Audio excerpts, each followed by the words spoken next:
Everybody sing the song, do da, will everybody sing? OnePlus 8 Pro. Let's do this.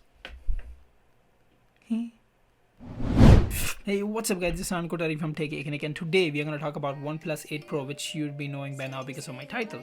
So in this video, I'm going to cover every damn thing, the specifications, price, design, and everything which you should know about. So here's the cell phone. No, I'm just kidding. I don't have the cell phone yet, but I have read 20 to 25 articles on this cell phone, and I've collected all the data which you should know as a consumer.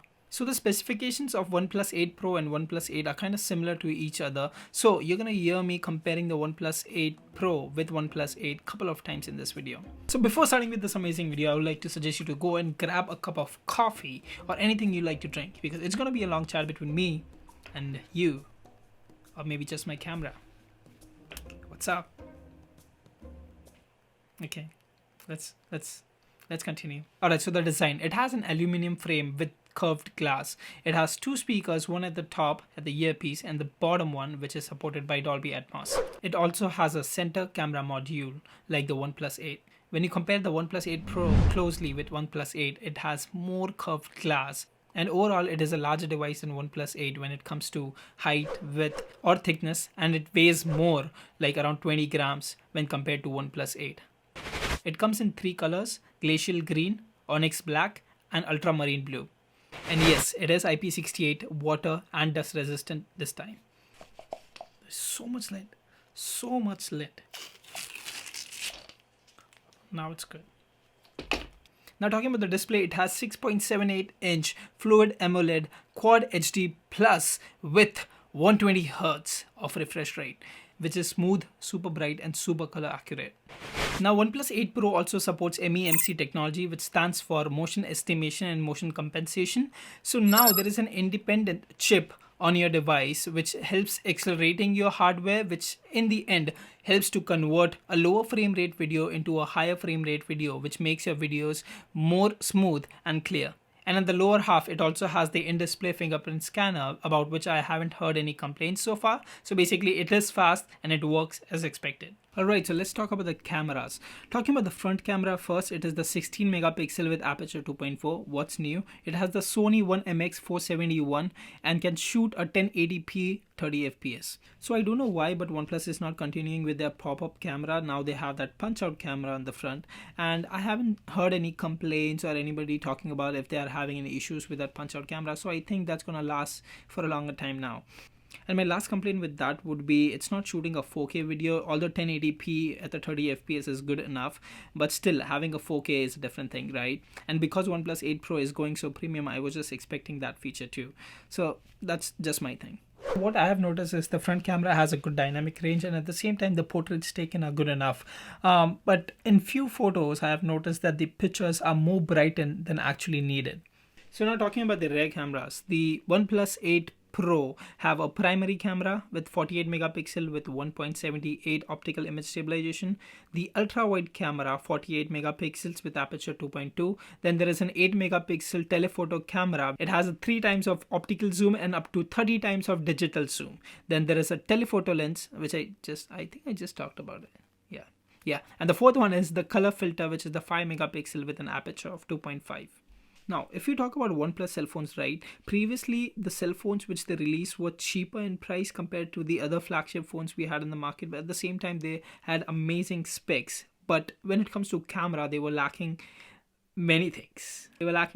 Many people complain about it, and sometimes the features are more important than just the camera. But this time, because they are charging more to their consumers and they wanted to make sure that people don't complain about it again, they made sure that they are implementing it right. And yes, they did it right. I mean, the cameras which are there on OnePlus 8 Pro, you can literally compare it with iPhone 11 cameras. You can compare it with Samsung S20 camera. So because they are charging more for their cell phone this time, this gives them a freedom to enhance the quality of the cameras. So yes, I have heard people praising the OnePlus 8 Pro camera. It is a bit more sharp and smooth when needed. The zooming is much better because of the optical looms in. Je te floep vlieg. The zooming is much better because of the optical zoom lens. It clicks better low light images because of the large sensor sizes, which grabs more light from the area, which ultimately creates a good picture. So now that you have stayed with me so far, let me talk about the important part of this video, the processor, battery and price. Let's start with the processor. OnePlus 8 Pro have Qualcomm Snapdragon 865 processor with X55 modem. So that means that it does support 5G as well. Talking about the storage, we have 128GB and 256GB variant. So talking about the RAM, we have 8GB and 12GB variant with LPDDR5. So that means it is 30% faster and 20% more power efficient when compared to OnePlus 8. It has dual SIM capability, so at a time you can have two active SIM cards, but at max you can have just one 5G SIM card and the other can be 4G. Other than that, it has Wi-Fi 6, Bluetooth 5.1 and UFS 3.0 storage. And it has the clean Oxygen OS on top of the Android 10. Now, because this device gives you high resolution at high refresh rate, it obviously consumes that amount of battery as well, right? If you're having that best experience, that smooth experience on the screen, obviously it's gonna take more battery of yours. So that's why OnePlus also provides you a 30T, a Warp 30T charger, which charges your cell phone from 0 to 50% in 30 minutes. And that is actually a good speed to charge a 4500 mAh battery. And yes, OnePlus 8 Pro also supports reverse charging. To be honest, that's not going to charge your other device very fast. I mean, most of the people already know about that thing, and I am not a big fan of that as well. But that is just an additional feature which you have and you can use it. So that's a plus point. It smells so good, but I'm not going to give you the name just because it's not a good cream. It just smells nice. Okay, let's continue with the price. $900. Here you go, people. You wanted better camera, you wanted better battery. Now you have it. You have an amazing display as well. So you pay more, obviously. Yes, the starting price is $900. So if you think about it, right, it is a flagship phone and it is being compared with other flagship phones outside. So when you see the price differences here and there, this might look a little bit cheaper or maybe the same price with other flagship phones. But this is a premium phone, obviously. Okay, everybody accepts that, and yes, we know why it's a premium phone, because OnePlus is trying to give their best to people. Okay, so this last point, right, many people have asked me about this thing. OnePlus 8 Pro is $200 more than OnePlus 8. Is it worth that extra spend? Logically, me as a consumer, if I know that I'm going to use this cell phone for at least more than 1.5 years, at least for more than 2 years, which I think is kind of average amount a person uses a phone, you should spend that more $200 if you are considering to buy OnePlus 8 or OnePlus 8 Pro. I would rather suggest you to go with OnePlus 8 Pro just because that $200 which you're spending more, you will be getting a better camera, a better display, wireless charging. So basically, the $200 which you're spending, you're getting something better out of it. That's my answer. That's my opinion. If you can spend a little bit more, like $200, and you can get a better device which you can use for a longer term, go ahead and do that.